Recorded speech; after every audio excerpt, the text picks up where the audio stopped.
tingin. Nabasa. Sira na kasi yun eh. Gusto ni Lord palitan na eh. Sira na kasi. Nabasa kanina ng umulan. Pumutok eh. Sige. Ang ating pong mayroon po tayong bagong serye ngayon. Amen.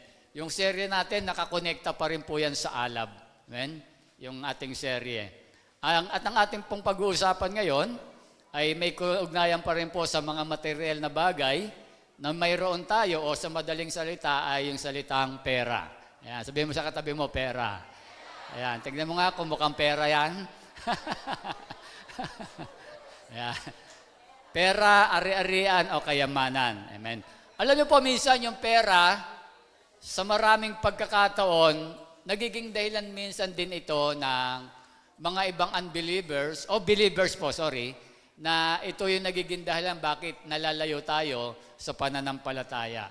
Amen. Kaya nga po, magandang matalakay natin ito. Kaya po, ang team natin ay, asan ba? Dito, kaya, ayan. Hindi, yung team po muna, ate. Yung simula. Wala.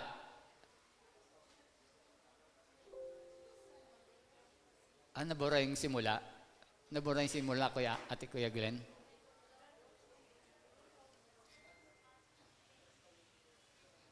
Yan. Ang team po natin ngayon ay yung, Managing Abundance Using God's Blessing Wisely. Yan. Ibig sabihin, paano ba natin ipamamahalaan? Amen. May pera po ba kayo? Yung perang hawak, yung kinikita natin, paano natin pamamahalaan yan sa pamamaraan ng Diyos. Amen. Yan po kasi yung una nating pag-uusapan. Basahin po natin yung talata. Ayan. Ang sabi ng unang Timoteo 6:17-19, ang mayayaman sa material na bagay ay utusan mong huwag magmataas. Sabi niya, at huwag umaasa sa kayamanang lumilipas. Sa halip, umasa sila sa Diyos na masaganang nagbibigay ng lahat ng mga bagay para sa ating kasiyahan. Ang ganda ng mga ng mga binibitawang salita ni Timothy dyan eh. Utusan mo silang gumawa ng mabuti at magpakayaman sa mabubuting gawa. Maging bukas palad at matulungin sa kapwa. Sa gayon, makakapag-impok sila para sa mabuting pundasyon sa hinaharap at makakanta nila ang tunay na buhay.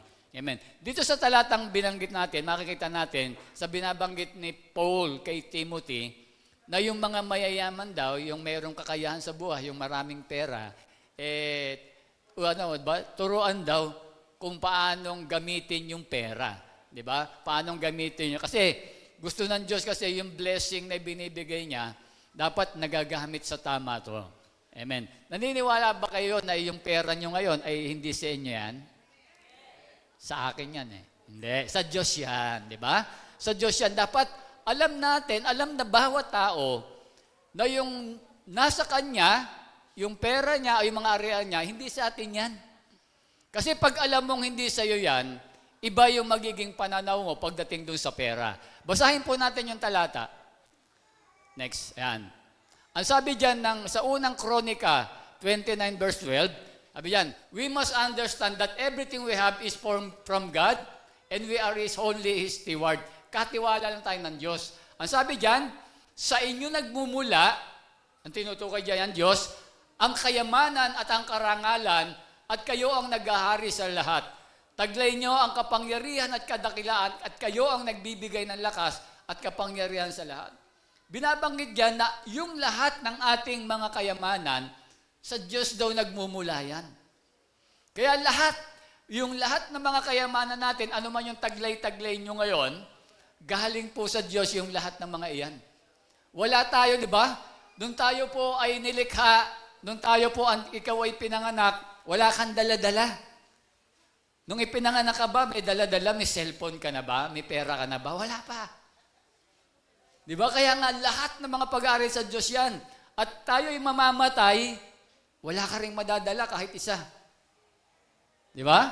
Kaya nga ibig sabihin, ginawa lang tayong steward ng Diyos sa lahat ng pera na meron tayo. Kaya yung mga kayamanan, pera yan, dapat ang gusto ng Diyos, i-manage natin na maayos yan. Yung blessing. Kaya sabi niya, utusan mo yung mayayaman, yung may mga pera, kung paano nila gagamitin yung pera nila.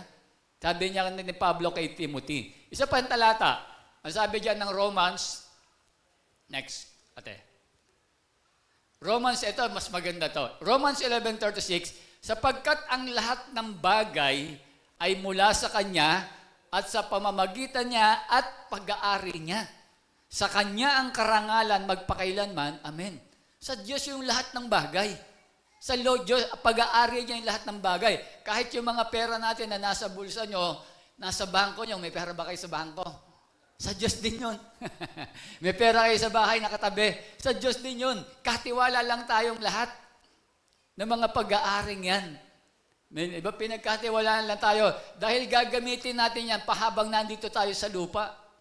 Di ba? Kaya nga nakita nyo, kahit paramihin mo ng paramihin yan, mapuno ng pera yung bahay mo, hindi mo madadala sa langit yan. Hanggang dito lang sa lupa yan. Kaya gusto ng Diyos, every blessing na matatanggap natin, ma-manage natin yan ng maayos. Amen. Yun po yung gusto ng Diyos. Kaya nga dito, kaya nais ng Diyos na magamit natin yung tama at maayos yung biyayang pinagkaloob sa atin ng Diyos. Ang sabi ng Isaiah 55 verse 2, next slide, bakit gumugugol kayo ng salapi sa mga bagay na hindi nakabubusog? Bakit ninyo inuubos ang perang kinita sa mga bagay ay hindi nyo sa mga bagay sa inyo ay hindi nagbibigay ng kasiyahan?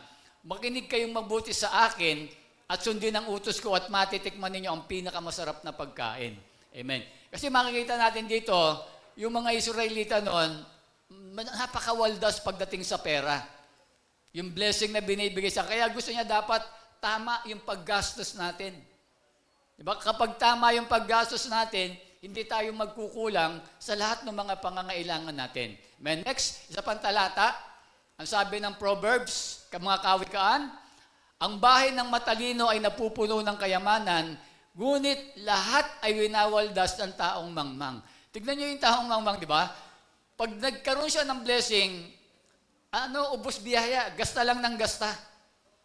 Hindi pinag-iisipan kung paano gagamitin yung pera na ipinagkaloob, na ibinigay sa kanya ng Diyos. Ang tawag ng Diyos sa kanya, mangmang. Mangmang daw yung tawag sa ganung tao. Amen. Kaya ngayon, yan po makikita natin dyan, ipinakikita dyan ng Diyos na kailangan natin, di ba? Kinakailangan natin yung lahat ng ipinagkatiwala na sa atin ng Diyos, yung kanya yon, ikaw, binigyan tayo ng Diyos ng trabaho, binigyan tayo ng negosyo, binigyan ka ng hanap buhay. Ngayon, yung perang sinasahod mo, yung kinikita mo, kahit yung sa mga kabataan, yung mga baon natin, sabi ng Diyos, dapat ginagamit mo ito ng tama. Ginagamit mo ito ng maayos. Amen. Kaya yun po yung gusto niya. Next slide. Yan. Kaya ito po yung mga pag-uusapan natin sa buong buwan ng Nobyembre. Una, the danger of falling in love with money. Pangalawang linggo, next Sunday, diligence and planning. Paano tayo magpaplano dun sa ating mga imamanage yung pera. Generosity, contentment. Amen. Yan po yung pag-uusapan natin. Ngayon, ang pag-uusapan natin ay yung the danger of falling in love with money. Yan po yung pag-uusapan natin ngayon. Ngayon pong araw na ito ay diyan po tutungo yung ating pag-uusapan. Pero bago po tayo dumako doon sa pag-uusapan natin, titignan po muna natin ano ba yung pananaw ng mga tao pagdating sa pera. Pag sinabing pananaw, pag may pera ka, ano ba ibig sabihin pag may pera ka? Paano mo to ginagastos? Paano mo to ginagastos? Ano ba yung pag tungkol doon sa pera? Amen. Sige. Tanong muna natin. Yung pong may pera muna, tanongin natin. Si Kuya Jerry. Tatay Jerry, yung may pera muna. Tay, ano ang pananaw niya sa pera? Kayo po, pera. Basta't yung pera. Anong pananaw? In regarding money. Yan.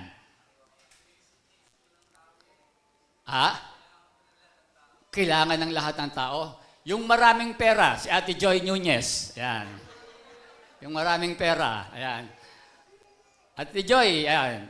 Kanina yung may pera, yung maraming pera, tanongin naman natin. Ano ang pananaw mo sa pera, Ate Joy? Hindi. Ano ang pananaw mo?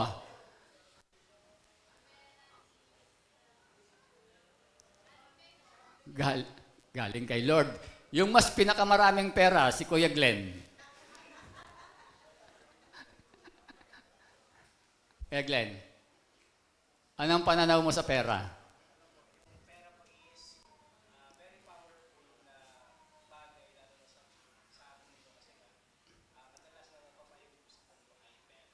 Ayun.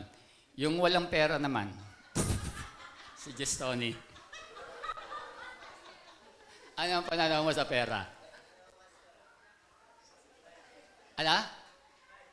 Budget. Budget sa bahay. Yung umahawak ng pera, si Nanay Melda. Ayan. Nay, kayo po, Nay. Ano pananaw niya sa pera?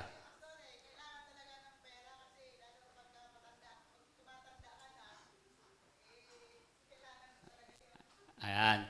Ngayon po, meron dito po kasi yung isang samahan, ano po sila, ano tawag ito? Promoting financial literacy. Yung In-Charge Debt Solution, meron po silang pa-research about yung mga pananaw ng tao pagdating sa pera. Tignan niyo po. Siyempre, ang tao kasi iba-iba ang pananaw sa pera niyan eh. Di ba? Nakita niyo, sa sagot niyo pa lang eh. Alam mo, pag pera, ganito yan. Ginagamit natin yan. Sabi ni Kuya Glenn, powerful. Di ba? Tignan natin isa-isa. Yan. Una, frugal. Pag sinabing frugal, pagiging matipid. Matipid. Sabi nito, ang mga tao, they save money because they believe money will offer protection. Sa kanila, ang pera, ang pananawala ng ibang tao, ang pera dapat tinitipid. Dahil yan yung protection ko pagdating ng araw na nangailangan ako. Kaya gano'n niya binabalyo, gano'n yung paniniwala niya pagdating sa pera. Dapat tinitipid mo yan. Hindi mo lagi ginagasta lahat yan. Ang tawag doon frugal. Sabi doon sa pag-aaral yan, yung In-Charge Debt Solution, sila po yung nag-aaral yan. Amen. Hindi po ako nag-ano yan. Next, pleasure. Ano naman ibig sabihin ng pleasure? Pag sinabi naman pleasure, ito naman yung pag may pera ka, ang pananaw nila sa pera, gamitin mo yan. I-enjoy mo yung buhay. Sumasahod ka, ginamit ko ito, bili ka ng bili. Gastos ng gastos, enjoy life, para bang ganon. Ganon ang pananaw niya sa pera. Diba? Ganon yung pananaw ng ibang tao. Pangatlo, status.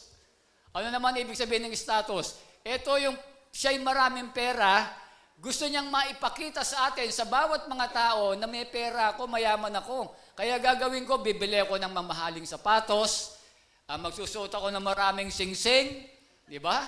Ang laging cellphone ko, laging iPhone, pag may nagpalit, palit. Diba, bibili ako ng mga sasakyan para masabi ko sa inyo, marami akong pera, mayaman ako. Negosyante ako. Di ba? Ganun ibig sabihin. Ang tawag naman dyan, status. Ganun ang panahon nila pag may pera sila. Diba? Para ipakita ko sa inyo na, ipakita ko sa tao, marami akong pera. Amen. Pang-apat, next. Indifference. Meron namang mga tao, walang pakialam sa pera. Parang yung mga walang trabaho, yung mga tambay. Okay lang, may makain, wala. Okay lang, may pera, wala. Okay lang. Yung pera, di ba? Ganun lang sa kanila. Indifference. Panglima, ito yung sinabi ni Kuya Glenn, powerful. Di ba? Yung pera raw, kaya nitong hawakan yung tao. Kaya niyang imaniobra yung tao pagdating doon sa pera. Example, ang politiko, di ba? Ikaw, pwede kitang, dahil sa kapangyarihan ko, may pera ko, pwede kitang bilhin, bibigyan kita ng pera, ako iboboto mo. Tama, di ba? At pwede rin sa mag-asawa, halimbawa, si nanay, tsaka si Tatay Mervin, nagtatrabaho si nanay. Pwede niyang sabihin, ako may trabaho, susunod ka sa akin. Ganun ang pananaw niya. Ganun yung pananaw, yung ibig sabihin ng powerful. Ganun yung pananaw niya sa pera. Pag ako may pera, dapat, ako yung nasa kapangyarihan. Ako lang yung pwedeng gumalaw. Ako lang yung merong authority para dito sa pera. Yung iba, ganun yung pananaw. Diba? Kaya nakita iba-iba. Yung panghuli naman, self-worth, ibig sabihin, ganun niya pinapahalagahan yung bawat pera na kinikita niya. Kaya nakita natin, yung anim na yan, pag-aaral lang po yan. Diba? Pag-aaral, nakita na ganito yung mga tao nung kanilang nag-aral sila, ganito yung mga pananaw ng tao pagdating sa pera. Amen. Kasi gusto natin munang, yung topic kasi natin about money. Ngayong buwan ng Nobyembre. Kaya kailangan makita muna natin yung kahalagahan ng pera. Amen. Ngayon, ito po yung pag-uusapan natin ngayon. Next slide. Ayan. Ang sabi ng talata, Sapagkat ang pag-ibig sa salapi ay ugat ng lahat ng kasamaan, dahil sa paghahangad na yumaman, may mga taong nalalayo sa pananampalataya at nasasadlak sa maraming kapighatian. Amen? Next, ang pamagat natin po dyan, ayan, the danger of loving money. Ayan, ganyan ba kayo pag may pera? Ang saya-saya niyong matulog. Ayan. Di ba? Pero tandaan niyo po, di ba? Ang sabi ng ating pamagat, yung kayong panganib sa pagmamahal sa pera. Mapanganib pala kapag minahal mo ang pera. Di ba? Kaya dito makita natin, yan po yung pag-uusapan natin. Kasi sabi nga po, di ba, yung ating pinakatema, managing abundance. Kaya dapat yung pera, alam natin kung paano ito gagamitin. Di ba? Yung pera, ganun, alam dapat natin ito kung paano natin gagamitin yung pera. Amen. Next slide. Sabi nga po dyan, ang pera ba ang ugat ng lahat ng kasamaan? Mayan yung tanong eh. Alam nyo, yung minsan yung talata natin binabanggit, minsan nagkakamali ng interpret ang tao na yung pera ay ugat ng lahat ng kasamaan. Di ba? Ang sagot, hindi. Hindi ang pera ang ugat ng lahat ng kasamaan. Kasi ang pera, neutral yan eh. Pwede yang sa masama, pwede yang sa hindi. Depende yan dun sa gagamit. Tandaan nyo ang pera, hindi masama yan. Kasi ang pera, nilikha ng Diyos yan. Nilikha ng Diyos ang pera, hindi yan nilikha ng Diyos na ang pera para maging masama. Amen? Next slide nga kuya, para mapakita natin. Ate, Iban. Sabi dyan dito, yung una, pinakikita ko dyan, yung tatay nagtatrabaho. Ganon niya kamahal yung trabaho, ganon siya magmahal na pera para ikabuhay ng kanyang pamilya. Wrong or right? Tama, di ba? Ganon yung ginagawa kasi yung pera kailangan ng tao eh. Kaya nga nagtatrabaho eh. Pero kailan siya nagiging mali? Kapag ganito, an insatiable lust for money and insatiable love for it. Yung bang ninanasa mo na minamahal mo na yung pera. Yung ginodiyos mo na yung pera. Doon yung mali. Kaya ang pera, hindi masama. Ang masama, yung pagmamahal sa pera. Diba? Ang pera mismo, hindi siya masama. Kasama yan na ginagamit na nilikha ng Diyos para maggamit ng tao. Diba? Pero, yung pagmamahal, yun ang nagiging masama. Diba? Kasi ang nangyayari dito, ipina-priority na natin, diba? Nagiging priority na natin yung pera kaysa dun sa Diyos. Diba? Ganun nangyari kasi, ang sabi ng Exodo, next, huwag kang sasamba sa ibang Diyos maliban sa akin. Ang nangyayari, yung pera nagiging Diyos. Kaysa doon, sa diba, sa tunay na Diyos. Paano nangyayari na nagiging Diyos natin yung pera? Ganito po nangyayari. Ibig sabihin, yung pagiging pera, halos doon mo na itinutuon yung iyong sarili. Ipinagpapalit mo na yung Diyos doon sa pera. Di ba parang doon ka na nagtitiwala sa pera. Alam mo yung pera makakakumpleto ng buhay. Alam mo yung pera na ito yung talagang ang pangangailangan. Pag walang pera, hindi mabubuhay ang tao. Di ba parang doon ka na ba? Lahat gagawin ba? Pag yung para sa Panginoon, pinapalit mo para magkapera ka. Diba? Yung para sa Diyos, ililipat mo na rito, iba? Nagiging nakatuong ka na lang dun sa pera. Kaya sabi ng Diyos, diba? Huwag kang sasamba sa ibang Diyos. Nagiging idolatry mo na yung pera eh. Nagiging Diyos mo na yung pera. Kaya sabi niya, huwag tayong sasamba sa ibang Diyos. Amen? Kaya po yun yung nangyayari pagdating po doon sa pera. Kaya nagiging masama po yung ating sitwasyon. Kaya ngayon, ito po yung pag-uusapan natin. Why is it so dangerous to love money? Bakit napakamapanganib na mahalin ng pera? Diba? Magmahal ka na ng tao, magmahal ka na ng iba, wag lang ang pera. Amen? Yan yung ayaw ng Diyos na gawin natin na nilalabay. Amen? Kaya po, yung ating pong talata na gagamitin dyan, ay base din sa talata na ginamit natin kanina. Amen? Sige, number 1, bakit dangerous ang magmahal sa pera? Dahil ang pera daw, ang magmahal po pala sa pera, ang umibig sa pera, sabi diyan, ay ito ay nagiging source, pinagmumulan ng lahat ng klase ng kasamaan. Amen? Ang sabi ng unang Timoteo, Sapagkat ang pag-ibig sa salapi ay ugat ng lahat ng kasamaan. Ba kaya yung pera, nakita nyo, hindi masama yan eh. Ang problema, pag inibig mo yan ng sobra-sobra, pag ninasa mo yan ng sobra-sobra, di ba? Yung bang ubag sabihin, mas ipinapalit mo na ito kaysa sa Diyos do sa pera. Yung puro nasa isip mo na lang pera. Hindi ka na nagbibigay ng panahon sa Diyos. Trabaho ka lang ng trabaho, negosyo ka lang ng negosyo, iniisip mo lang mga pangarap, puro pera lang. Hindi ka nagbibigay ng panahon. Yun yung tabi dyan eh. Sabi dyan, ang nagiging dahilan, nagiging ugat yan na nagkakasala tayo, nagiging ugat ng lahat ng kasamaan. Amen? Kaya nga po sabi rito, ang pag-ibig sa pera ang nagpapahiwatig din na ang pera ang kanyang prioridad at siya ay gagawa ng anumang kasalanan, makuha niya lang yung kanyang nais. Makuha mo lang yung gusto mo para magkaroon ka ng pera, gagawa ka ng kasalanan. Amen. Isa-isayin natin, ano ba yung nagiging bunga? Una, next, pagsisinungaling. Ayan. Tignan nyo po, minsan, gusto lang natin magkapera, magsisinungaling tayo. Di ba? Minsan, nakikita natin, merong mga abogado na kahit na alam nila, minsan, yung kanilang ipagtatanggol ay medyo drug lord, yung talagang alam na pumatay, pero alam nila, mas malaki ang attorney's fee pag ganun eh. Hindi na nila tinitignan yun. Kaya pagdating sa korte, talagang magsisinungaling yun. Ipagtatanggol niya yung mali, di ba? Gusto niya na yung mali, maging tama. Ano pa? Yung mga politiko na nanangangako, di ba? Nung nakaraang eleksyon, ano ba sinabi? Huwag niyo akong kalimutan, di ba? Lahat gagawin ko, di ba? Yung mga, ang daming pinapangako sa atin. Pero alam naman natin, di ba? Sa politics, sa Pilipinas, ang politika, business. Ang politika, trabaho eh. Ba? Kaya yung iba nga nagpapatayan dyan eh. Bakit kayo nagpapatayan dyan? Ano ba meron dyan? Pera kasi meron dyan eh.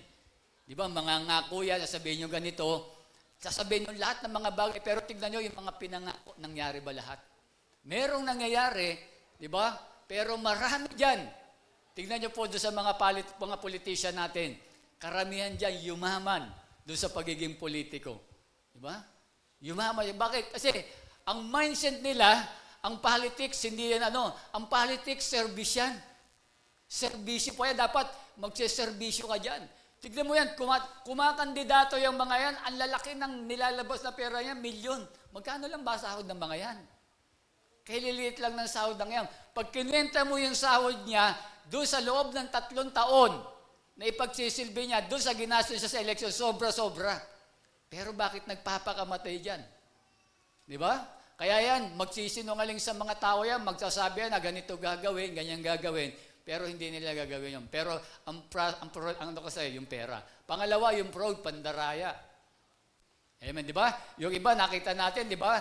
Nandadaya talaga pagdating yung mga businessman na sino yung mga nagtitinda rito, di ba?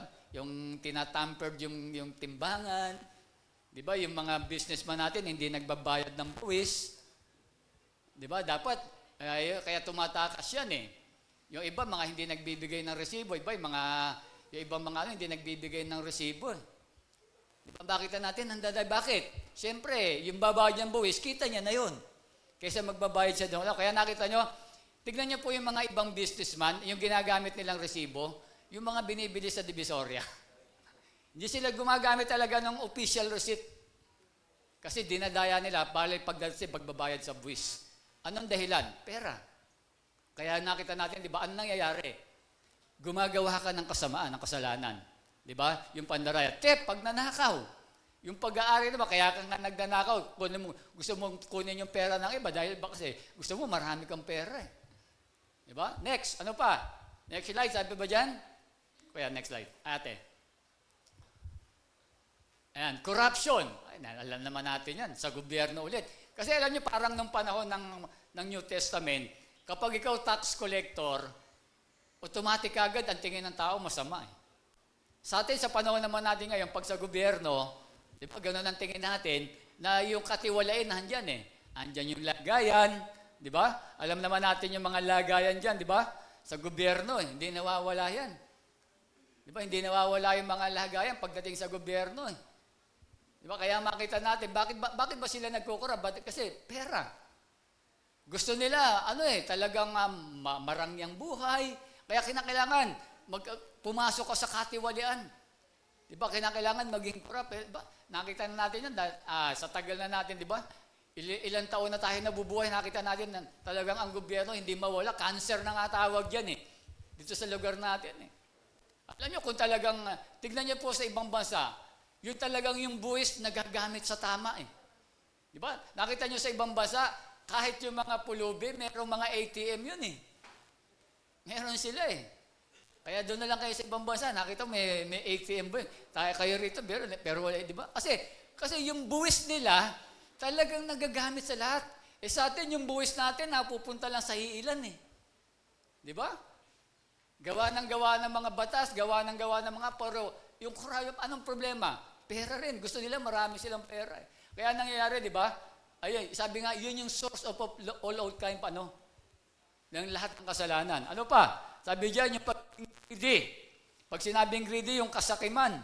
Di ba, makikita natin, di ba, merong mga negosyante, hindi maayos yung pagtrato sa mga sa mga trabahador nila. Di ba? O kaya yung nakita natin, yung mga nag-hoard.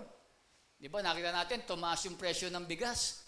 Tapos, na-raid yung mga, ang dami naman palang bigas, bakit nakatago lang?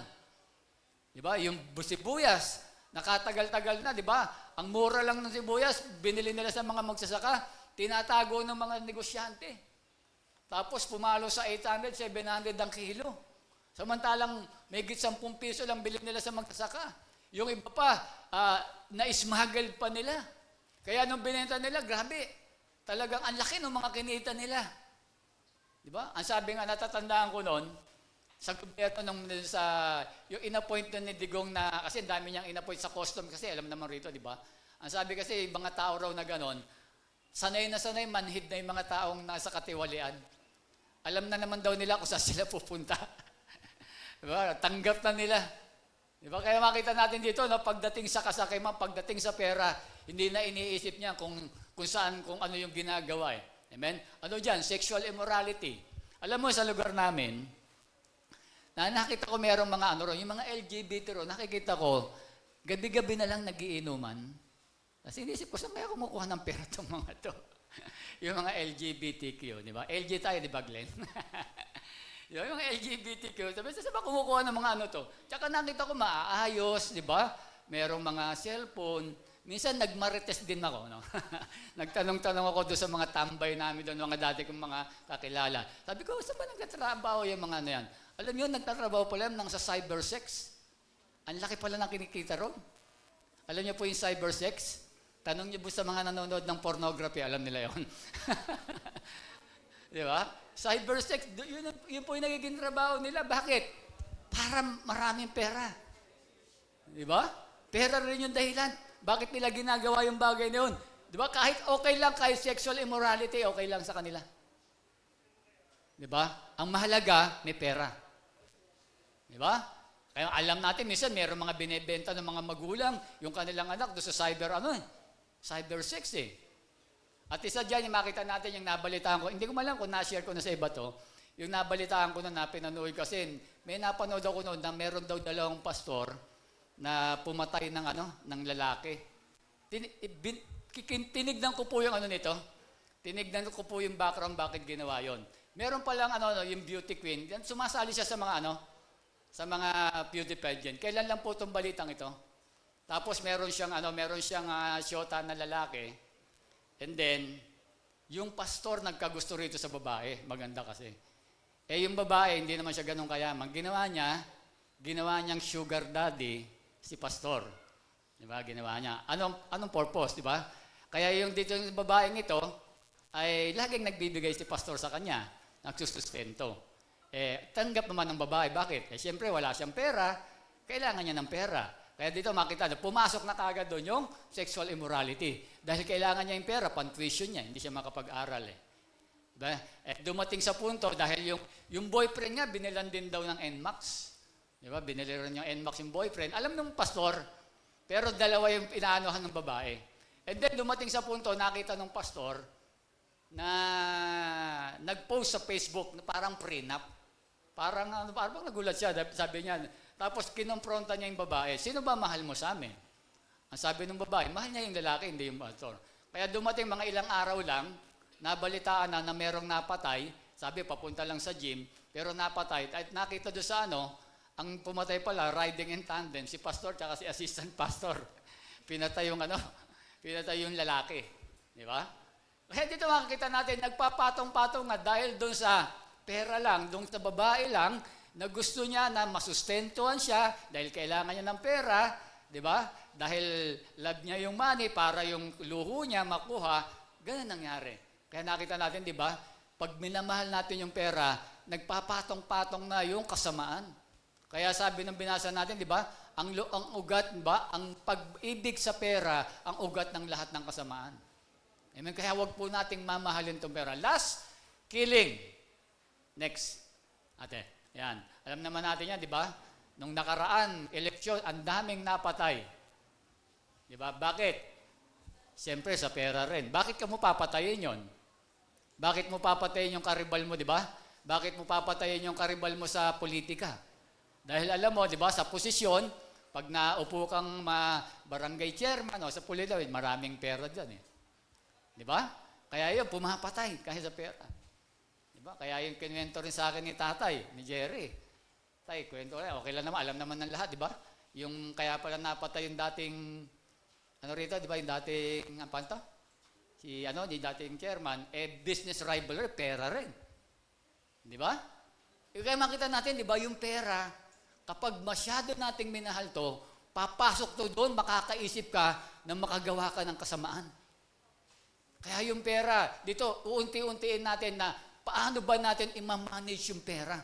Paano natin gagamitin itong perang ito na ibinagkakaloob sa atin ng ating Panginoon? Amen? Kaya po yung una natin, number 1, ano sabi dyan? Nagiging ugat ito ng lahat ng kasamaan. Hindi lang po yan. Kapag inisa-isa natin lahat ng kasamaan, yan yung nagiging, nagiging ugat o yung nagiging source, pinagmumulan. Bakit ang tao ay nagkakasala? Dahil po doon sa pera. Amen? Sige nga po, palakpakan natin ang Panginoon. Amen. Number 2 dahilan, bakit kailangan napakamapanganib na mahalin ng pera, stray from the faith. Yung pagkaroon ng spiritual sickness o paglihis ng pananampalataya. Amen. Kapag minamahal pala natin masyado yung pera, yung ating pala nalalayo tayo sa Diyos. Amen. Naniniwala po ba kayo dyan?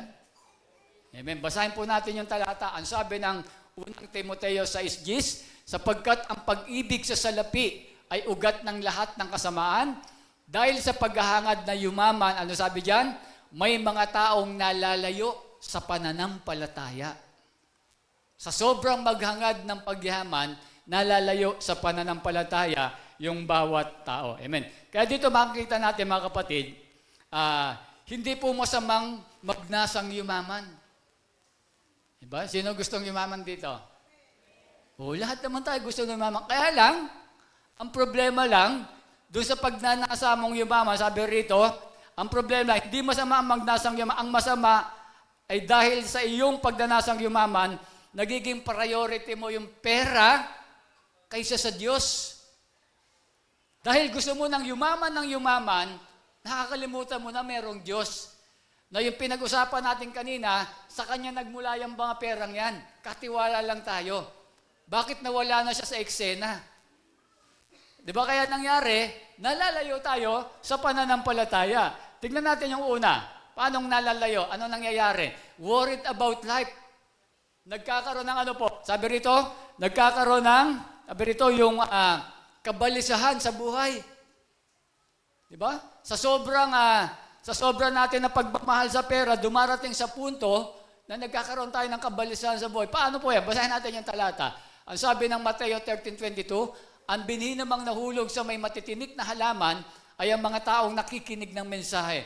Ngunit dahil sa pagkabalisa sa maraming mga bagay at pagkahumaling sa kayamanan, nawawala ng puwang sa kanilang puso ang mensahe at hindi ito nagkakaroon ng bunga. Nakita niyo po yan, di ba? Sabi diyan, dahil sa pagkabalisa sa mga maraming bagay. Worried in life. Di ba? Nangyayari kasi sa atin, di ba? Yung mga gastusin sa bahay, bill, mga tuition, mga expenses, di ba? Dumating na si Judith tsaka si Jonah, di ba? Hindi na napapakalit na tayo. Di ba? Kaya ang nangyayari niyan, di ba? Kinakailangan natin kumayod. Muna tayong umatin. Di ba? Huwag muna tayong dumalo ng mga gawain. Kinakailangan, meron tayong pambayad.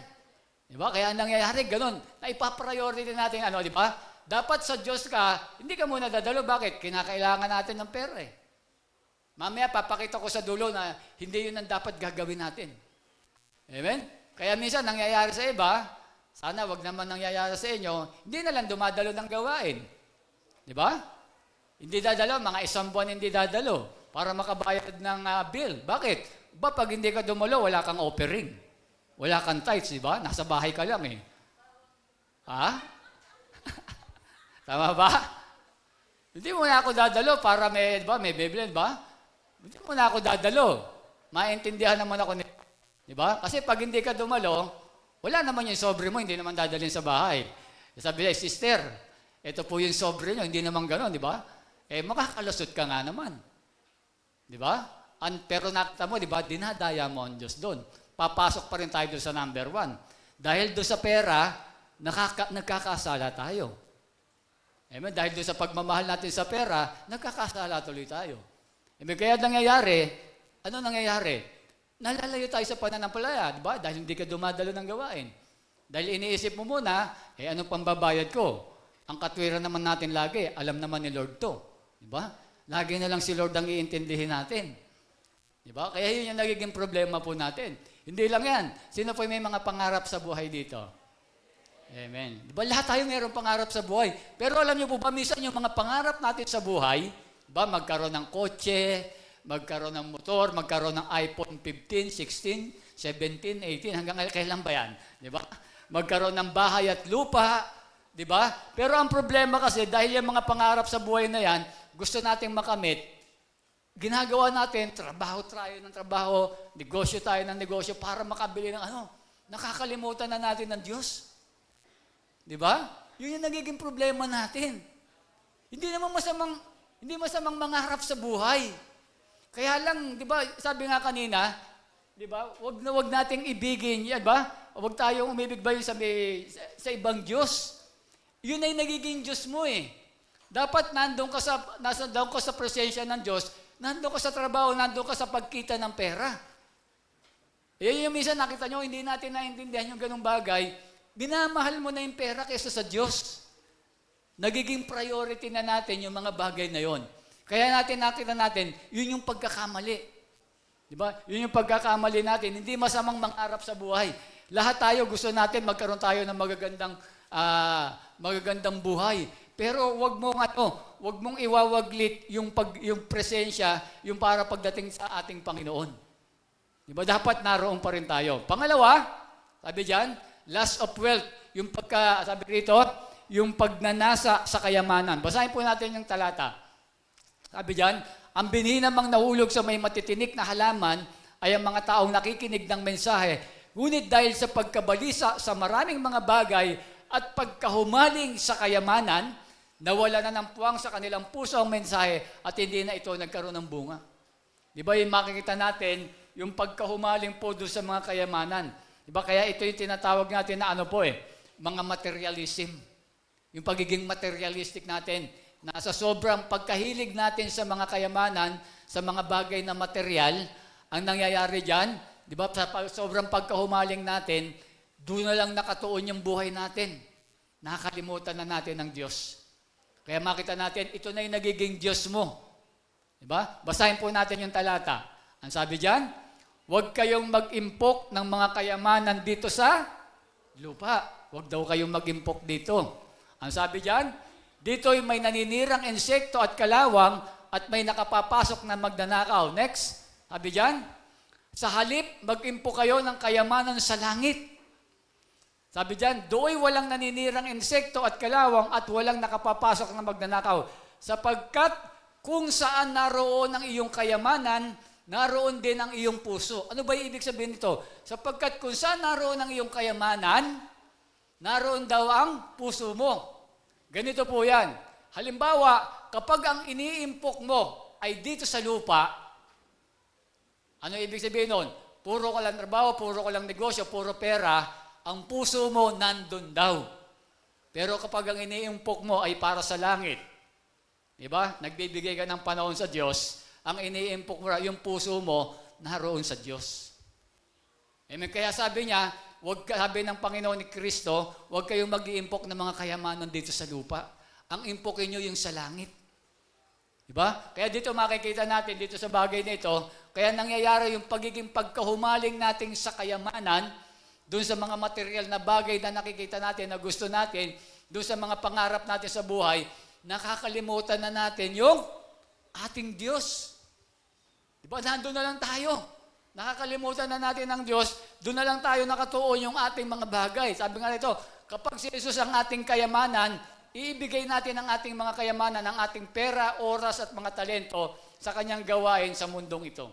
Amen? Kaya ang tawag po dyan, kapag tayo ay nag-iimpok ng kayamanan dito sa lupa, ito po ang tawag dyan. Next slide, materialism. Nagiging materialism tayo.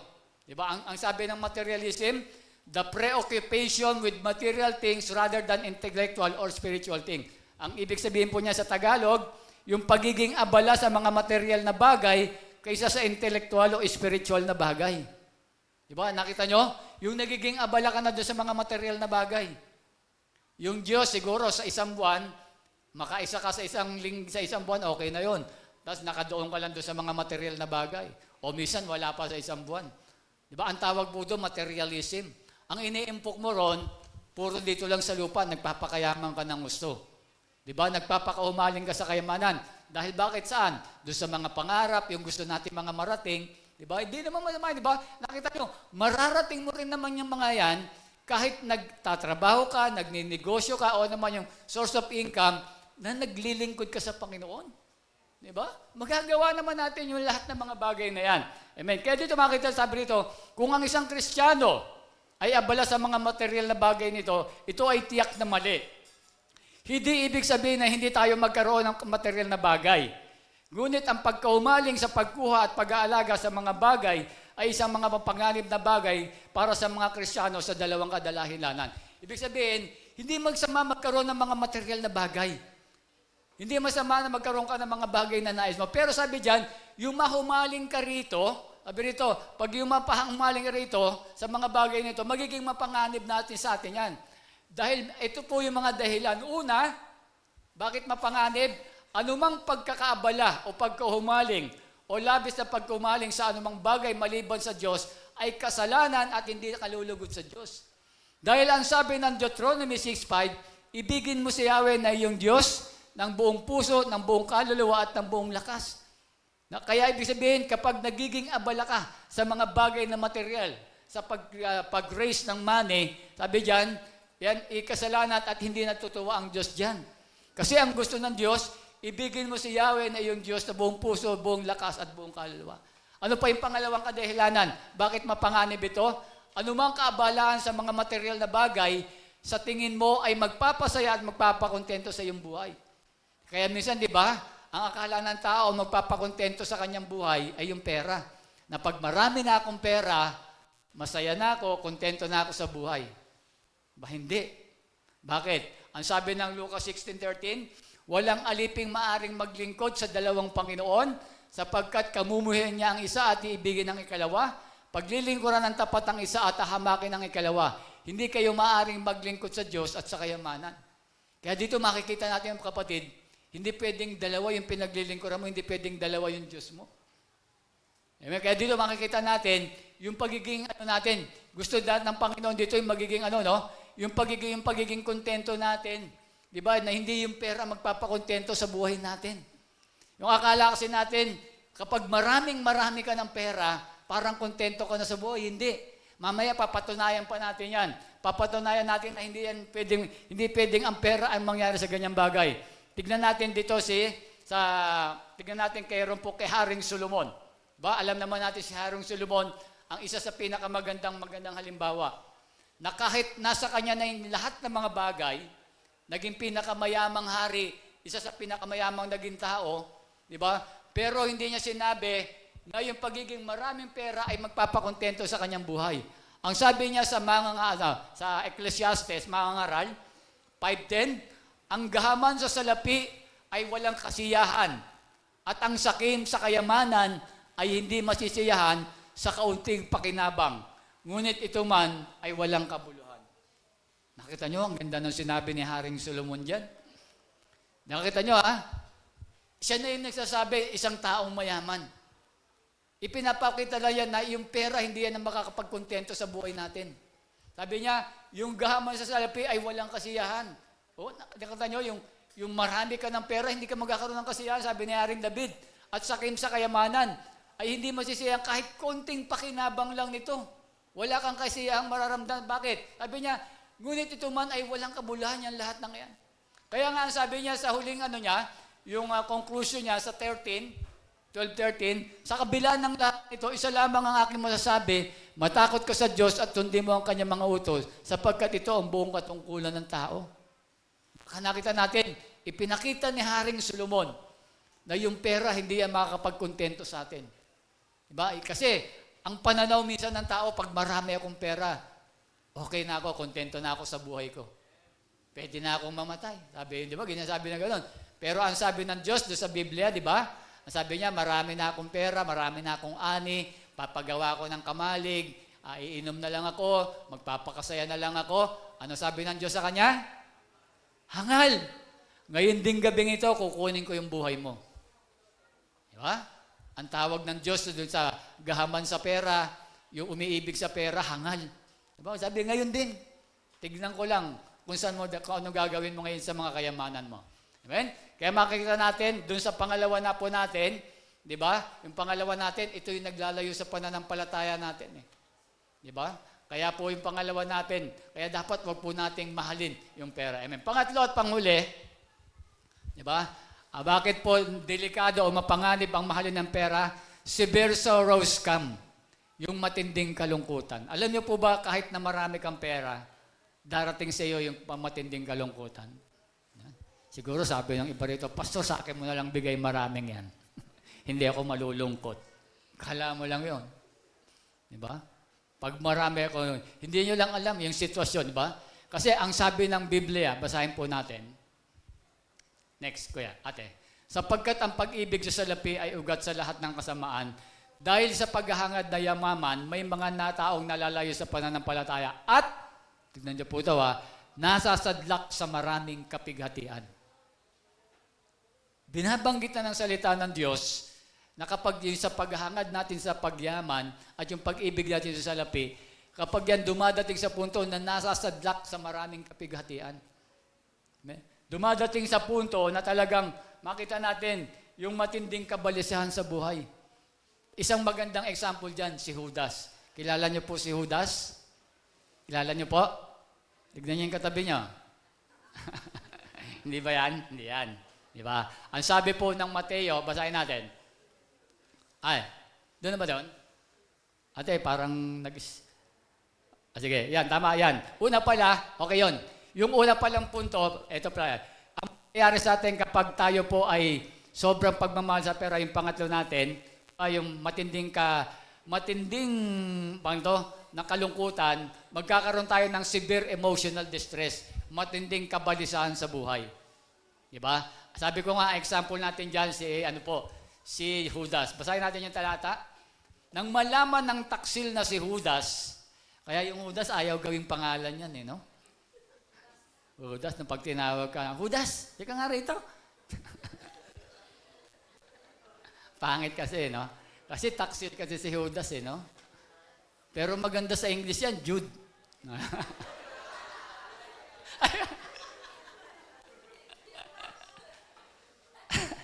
Kaya Jude, huwag mong tatagalogin yung pangalan mo. Mark Judas. Okay. Nang malaman ng taksil na si Judas, na si Jesus ay nahatulang mamatay, nagsisi siya at isinauli sa mga punong pari at mga pinuno ng bayan ang 30 pirasong pilak. Diba? Kasi hindi alam ni Judas, si Judas kasi mukhang pera Masyadong mapagmahal sa pera Diba ka? Pag tinignan niyo yung mga instances ni Judas, diba, meron pa siyang yung minsan merong binasag na, na pabango. Diba? Sabi ni Judas, sayang ang pera. Diba? Akala mo talaga, concern Pero hindi talaga yun yung purpose niya eh. Di ba? Dito kaya sabi niya, ang akala ni Judas, kasi bibigyan siya ng pera eh. Ang akala niya, huhulihin lang si Jesus Christ. Kaya hindi niya alam, nakahatulang palang mamatay yun. Kaya dito makita natin, sabi niya, diba, nang malaman ng taksilin si Judas, na Jesus ay nakahatulang mamatay, nagsisi siya at isinauli sa mga punong pare at mga pinuno ng bayan ang 30 pirasong pilak. Sinabi niya, eto tignan niyo yung yung severe na distress na nangyari, emotional distress na nangyari sa kanya, matinding kabalisahan, nagkasala ako, ipinagkanulo ko ang dugo ng taong walang kasalanan. Kung titignan, binabasa lang natin yan, pero emotionally, pag nakita mo doon sa sitwasyon na sinasabi ni Judas yan, matinding kabalisahan ng umano dyan. Para bang, bakit ko nagawa sa Panginoon to? Para bang, ganun sising-sisi siya. Dapat hindi ko gaya. Parang, ganun, nagkaroon siya ng sa ganung bagay. Kaya ito po yung nangyari. Sunod, sabi dyan, sabi ng mga pare, ano ang pakialam namin sa iyo? Bahala ka sa buhay mo, sagot nila. Kaya ginawa ni Judas, sa sobrang katinding kabalisahan niya, inihagis ni Judas sa loob ng templo at 30 pirasong pilak at pagkaalis doon siya'y nagbigti. Kaya makita natin, di ba? Yung sobrang pagmamahal natin sa pera, pag mayroon tayo, darating sa punto sa matinding kabighatian natin. Di ba? Hindi lahat ng may pera ay nagiging ganyan yung sitwasyon sa buhay. Kasi makita natin, di ba, bakit tayo nagkakaroon ng severe emotional distress? Yung matinding kabalisan. Tignan mo, pag marami kang pera, di ba, takot na takot kang gumala. Di ba, tignan mo yung mayaman, ang daming bodyguard na. Di ba? Hindi maglalakad sa mall yan na nag-iisa lang. Kasi, natatakot yan, baka kidnapin, baka patayin na. Di ba? Laging balisa yan eh. Gusto mo ba ng ganon? Sabi, Pastor, sige, bigyan mo na lang sa akin yan. Alam mo lang. Diba? Ganun yung mga tao. Iniisip nila na merong baka paggabi nga, hindi makatulog yung mga yan. Kaya yung mga bahay niya, sarado-kandado yan. Iniisip niya, pasukin, baka naman nakahawan. Kaya nakita nyo, hirap matulog yung mga mayayaman na yan. Nakita nyo yung simpleng buhay lang natin? Diba? Wala namang makukuha sa atin. Diba? May makuha, hindi ganun. Pero yung mga taong yan, yung talagang patuloy na gahaman sa pera, yung talagang mga greedy sa pera, yan yung makita natin, nakararanas sila ng ganyang bagay. Amen. Pangalawa, amen, severe anguish of one's heart. Ibig sabihin naman to, yung deep sorrow, matinding katungkutan. Yan, sabi ko nga pa inyo, nadarako tayo sa ganyang bagay. Basahin natin yung talata. Ang sabi ng Matthew 19:21-22, ito naman po yung istorya ng lalaking mayaman. Tinanong niya si Christ, sabi niya na sino daw ba ang mabuti? At paano magkakaroon ng buhay na walang hanggan? Ang sabi ni Christ, sundin mo yung 10 utos. Diba? Ang sabi ng lalaki, nagawa niya na lahat yun eh.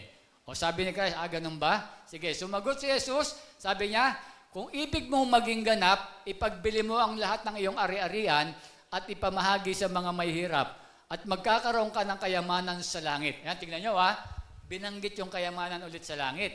Sabi niya, ibenta mo lang yung mga ari-arian mo at ipamigay mo doon sa mahihirap. Yung ginawa mong yun yung kayamanan mo sa langit. Pero sabi nito, pagkatapos bumalik ka at sumunod ka sa akin. Pagkarinig nito, malungkot na umalis ang binata sapagkat siya'y napakayaman. Ayaw niyang mabawasan yung pera niya. Ayaw niyang gawin. Ganun niya kamahal yung pera niya. Amen. Di ba? Kaya makita natin, di ba? Dumadantin tayo doon sa matinding kalungkutan. Next, ano po yung nagiging sitwasyon kapag sa ganyan? Ayan. Money does not relieve you of stress. Amen. Natatanggal ba ng pera yung stress? Hindi. Hindi kayang tanggapin ng hindi kayang tanggalin ng pera yung stress natin. Yung ating mga matinding kalungkutan, hindi kaya, money cannot buy a successful life. Nabibili ba yung, tagumpay sa buhay ng pera? Hindi po nabibili yan. Di ba, yung magkaroon ka ng masayang pamilya, nabibili ba yung masayang pamilya ng pera? Hindi po. Ako po, di ba, na-share ko na sa iba nung year 2000. Yung aking mga anak ay pa lang, sila EJ tsaka si AJ, kinder yata, grade 1 pa lang. Nag-abroad po ako Nag-Saudi po ako. Dahil wala kaming ano, di ba? Walang nagtatrabaho sa amin. Ako lang, kaya pinlano ko na mag-abroad ako. Nung nag-abroad po ako, ay alam niyo, medyo malapit ako sa pamilya talaga eh. Nung nag-abroad ako, nung nandun na ako sa eroplano, parang ayoko na. Sabi ko, pag nandun na kami sa Saudi, kakausapin ko yung stewardess, sabihin ko, dito na lang ako sa loob ng eroplano, hindi na ako bababa.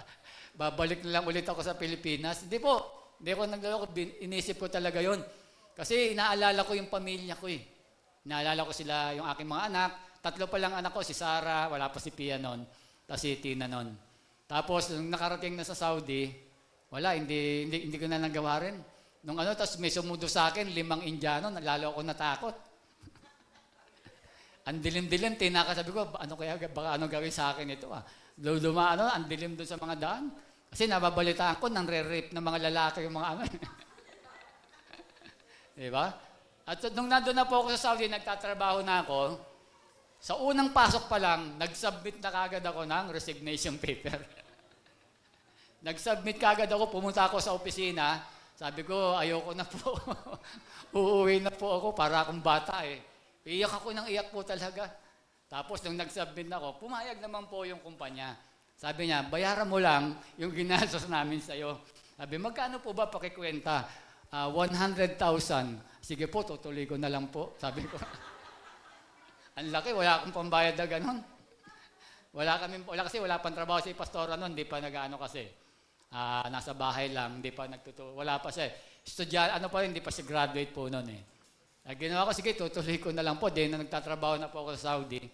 Talagang kada iyak po ako ng iyak kasi naalala ko yung pamilya ko. Kaya sabi ko, pag nakauwi na ako sa Pilipinas, dito na lang ako, kahit na na lang, maging masaya lang kaming pamilya, kahit na sapat-sapat lang. Sabi ko gano'n.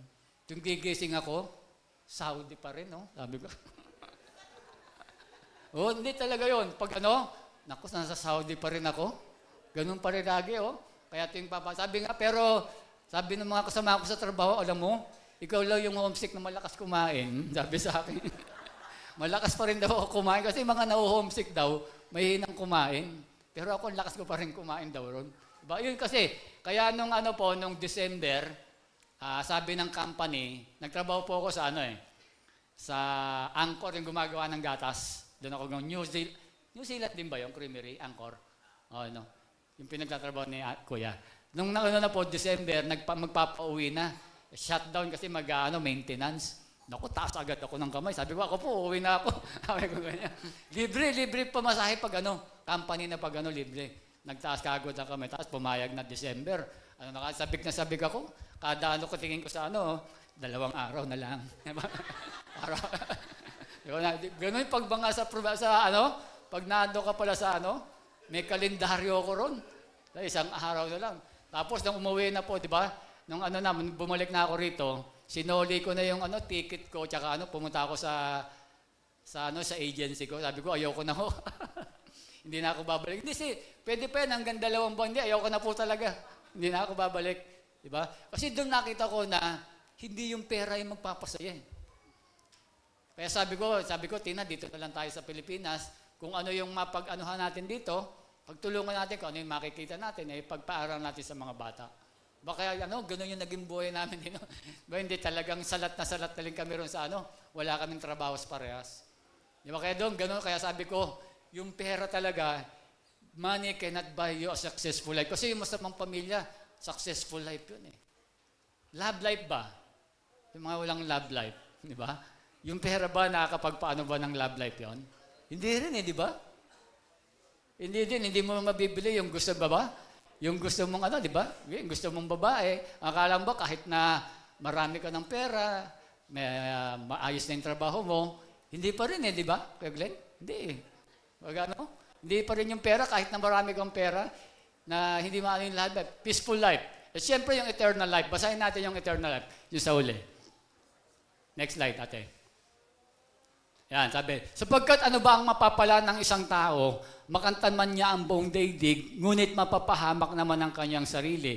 Ano ang maibibigay ng isang tao kapalit ng kanyang buhay? Ito, tignan niyo po Sapagkat ang mapapala ng isang tao, makantan man niya ang buong daigdig. Sige, ikaw na yung pinakamayamang tao sa buong mundo. Di ba? Kasi ang salvation, ang pagpunta sa langit, hindi mo kayang bayaran yan. Kahit ni $1 trillion ka, hindi mo kayang bayaran yan. Sasabihin mo sa Diyos, Lord, ito yung na-invest ko, naka $3 million ako. Diyan ako sa langit. Hindi. Priceless yun. Hindi kayang bayaran ng pera. Kaya sabi yan, di ba? Kung mapapahamak naman yan sarili, ano ang mabibigay ng isang tao sa kanyang buhay? Kaya nga ang sabi ng Diyos, huwag kang mag-impok ng kayamanan dito sa lupa. Ang ipunin mo yung kayamanan sa langit. Di ba? Kaya kahit marami kang kayamanan sa lupa, hindi mo madadala sa langit. Kaya sabi ko, di ba?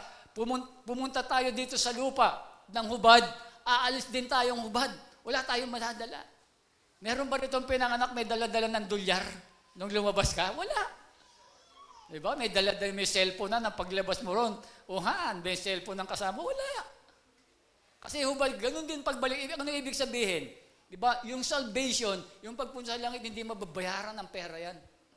Kaya dapat ang ipunin natin yung kayamanan sa kung ano yung ginagawa natin. Yun yung nakakapag-impok na ba, pumupunta ka rito, yan yung ini-impok mo eh. Nakalista doon sa bank account natin yan sa langit. Nakalista doon sa ano ng Diyos yan, di ba? Ngayong araw na ito, di ba? Mervin Salvador, check, di ba? Ina-checkan ni Lord, di ba? Tapos, di ba, nakalagay doon, check pero late eh. Di ba? Di ba kaya makita natin, di ba yung kayamanan sa langit, hindi pumaano yan. Amen? Palakpakan natin ang Panginoon.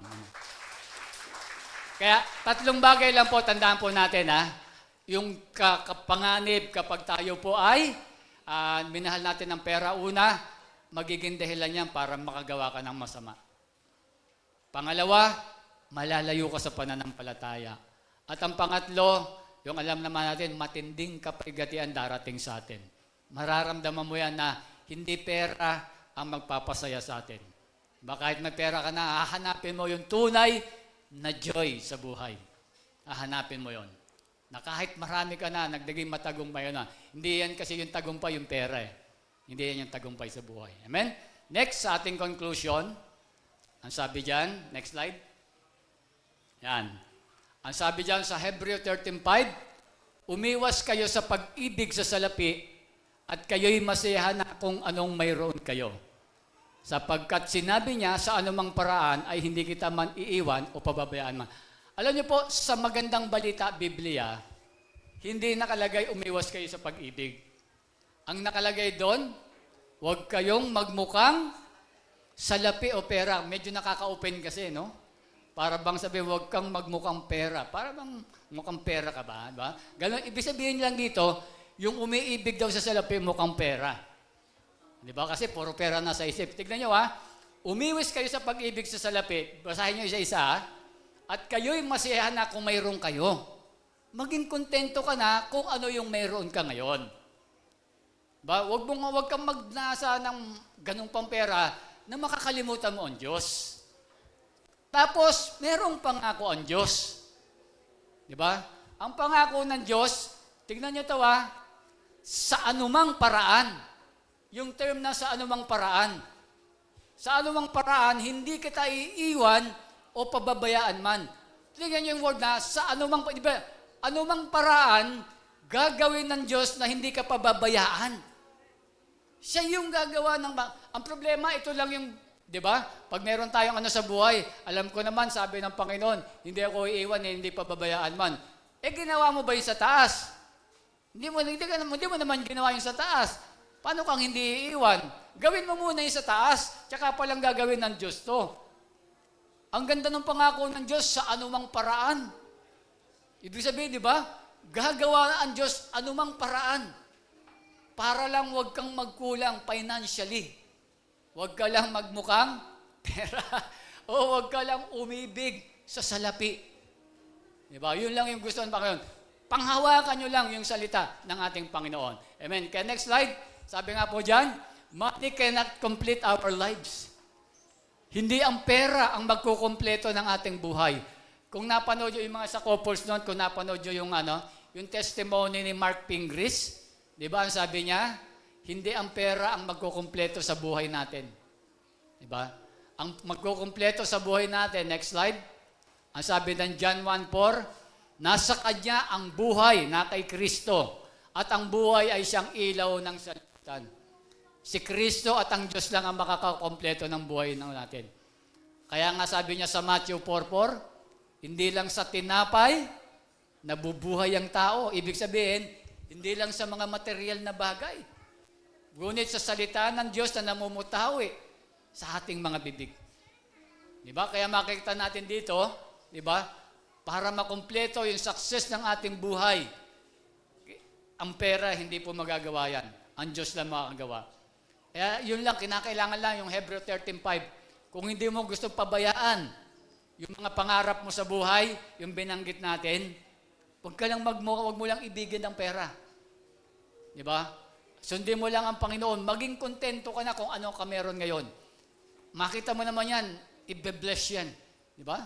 Nakita mo nga, di ba, senior ko nga nung nandun tayo sa couples, di ba, sinabi ko yung kay Tatay Mervin, yung pinag-usapan namin doon sa nung kami nag-outdoor fellowship, yung naging life nila Tatay Mervin. Di ba?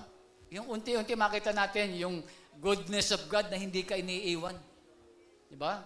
Ang akala mo doon, kung nung naging tuloy-tuloy na gwardiya lang si Tatay Mervin, hindi siya magiging amo ngayon, di ba? Di ba, Tatay Mervin, hindi ka magiging amo. Ay, hindi pala ikaw ang amo, si Nanay Cheryl pala. Di ba? Hindi ka magiging amo, pero nakita mo, di ba? Nakita natin na yung yung unti-unti lang maging ano lang ba? Maging matyaga lang. Diba? Sabi ko nga, ang blessing ng Lord, hindi yan yung sinabi mo, binasa mo, bukas, bakit wala naman sinabi ng Diyos? Ano ka ba naman? Gusto mo kinabukasan ka agad. Diba? Yung ano lang talaga. Amen? Ang mahalaga dyan, ang gusto lang ng Diyos, sabi niya, huwag tayong umibig sabihin. Next slide, last slide, sabi dyan, don't fall in love with money. Huwag natin mahalin, di ba? Huwag tayong masyadong umibig sa pera. Amen? Siguro yung mga kabataan, hindi pa ganong nakaka-relate, wala pa kasi silang pera. Pero magkakaroon din naman kayo ng pera. Alam nyo na yung gagawin nyo pag nagkatrabaho na kayo, di ba? Pag nagkatrabaho na kayo, pag kumikita na kayo, alam nyo kung ano yung gagawin nyo sa pera. Ngayon pa lang maintindihan. Ngayon, medyo hindi makarelate yung mga kabataan. Kasi wala naman silang pera raw eh. Di ba? Pero pag nandyan na kayo, makikita nyo yan, alam nyo na kung ano gagawin nyo. Amen? Huwag niyong masyadong mamahalin ng pera. Amen? Sige, tayo po lahat ay tumayo. Tayo po ay mananalangin sa Panginoon. Hallelujah. Sana po ay meron tayong natutunan na kung paano natin gagamitin yung pera na ibinigay sa atin ng ating Panginoon. Di ba? Huwag natin masyadong mahalin to. Di ba? Alam naman natin yung mga bagay na yan. Basta't manampalataya tayo sa Panginoon. Panghawakan nyo lang yung maging live version, Hebreo 13:5. Di ba? Hindi kita iiwan ni pababayaan man. Gagawin ng Diyos yun. Unless na hindi ka naniniwala sa Biblia. Basta't gawin mo lang muna yun. Nakita nyo ang Diyos, di ba lagi? Merong sinasabi ang Diyos at merong pangako lagi ang Diyos. Di ba? Joshua 1:8, di ba? Basahin mo yung mga salita. Sabi niya, magtatagumpay ka. Yung pangako ng Diyos, magtatagumpay ka sa lahat mong gagawin. Basta't gagawin mo lang yung sinasabi ng Diyos. Di ba? Yung sinabi niya, hindi tayo iiwan ng Panginoon. Makikita nyo sa buhay nyo yan. Di ba? Magtrabaho kayo, magnegosyo kayo, o ang source of income nyo, tapos yun sa Diyos, huwag yung pababayaan. Nandun lagi yun. Nakaplano lagi. At gano'n lang, tuloy-tuloy lang yung buhay. Tuloy-tuloy lang. Kung ano man yung sa'yo, maging kontento. Huwag kang iisip ng paraan na lalayo ka sa Panginoon, gagawin mo gano'n. Wala lang. Kailangan kita nyo, gano'n yung naging life namin, no? Kaming mag-asawa, di ba? Noon, walang may trabaho sa amin. Hanggang bumalik rito, wala pa rin akong trabaho noon. Pero bakit ba, nagtuloy-tuloy lang kami sa Panginoon, dire-diretso lang hanggang ngayon. Ngayon, umaani na tayo, di ba? Binebless na tayo ng Panginoon. Ang haba ng Panginoon, biro mo, ilang taon yun? 2000 yun, nung nangyari yun. 2023 na ngayon. At malapit na ng 24, di ba? 20 taon bago kami nakaranas ng kaginhawahan sa buhay. Kung hindi kami naging matyaga, hindi siguro kami aabot sa ganitong sitwasyon. Di ba? Kung hindi kami naging matyaga maglingkod sa Panginoon, at kung hindi kami, kung talagang inisip namin, sa pera na lang, di ba? Tumuon na lang, ibang bagay na lang, siguro wala kami ngayon. Kaya po yun yung testimony ng lives namin na ganun din po tayo. Mga nanay, mga tatay, mga kabataan, tsaka lang sa pag-aaral, aabot din tayo doon sa mga pangarap natin sa buhay. Amen? Sige, tayo po yung manalangin. Purihin kayo, Diyos Lord. Marami pong salamat na isang great opportunity na ako'y makapagsalita sa iyong mga anak. At ako'y nagpapasalamat, Panginoon, na kami, Lord, na mga taga Salt and Light Church ay lagi mong binibigyan ng pagkaing spiritual na magbibigay, Lord, ng kaayusan ng aming pananampalataya. Lalo na, Lord, pagdating sa usaping pera. Lord, alam naman namin, ang pera, yung pangunahing pangangailangan namin para mabuhay sa mundong ito. Pero Lord, minsan yung pera, yun din yung nagiging dahilan na nalalayo kami sa inyo. Kaya Lord, salamat, pinakita mo na yung pag-ibig namin, sobrang pagnanasa namin sa pera, ang dami palang negative na nangyayari sa buhay namin. Kaya Lord, tulungan mo kami Lord, na itong napakinggan namin, itong mensahe namin Lord, ma-i-apply namin sa buhay. Lord, huwag mong pababayaan ang bawat isa sa amin dito, Lord. Lalo na yung mga nanay at tatay, yung mga nagtatrabaho, Lord, yung mga kabataang darating sa punto na sila'y magtatrabaho, Lord, sila'y magkikita na Panginoon, alam na ng mga kabataan kung paano nila gagamitin yung pera, Lord, na ibe-bless mo sa kanila. Salamat, O Diyos, salamat. Salamat, Lord, sa iyong pag-ibig. At Lord, bago kami lumabas ng panambahang ito, kami po'y muling lumalapit sa inyong mahabaging trono, na kami nawa po'y iyong basbasan, O Diyos, na maibuhos mo sa amin, Lord, ang iyong masaganang pag-ibig, ang iyong proteksyon at pag-iingat sa amin, ang iyong providence, Panginoon, Lord, ang aming mga kalusugan. Lord, makita namin ang iyong mukha, Panginoon, maramdaman namin ang iyong presensya. At higit sa lahat, Lord, matanggap namin ang iyong kapayapaan ngayon at magpakailanman. Lahat po tayo ay magsabi ng Amen. Purihin ng Diyos.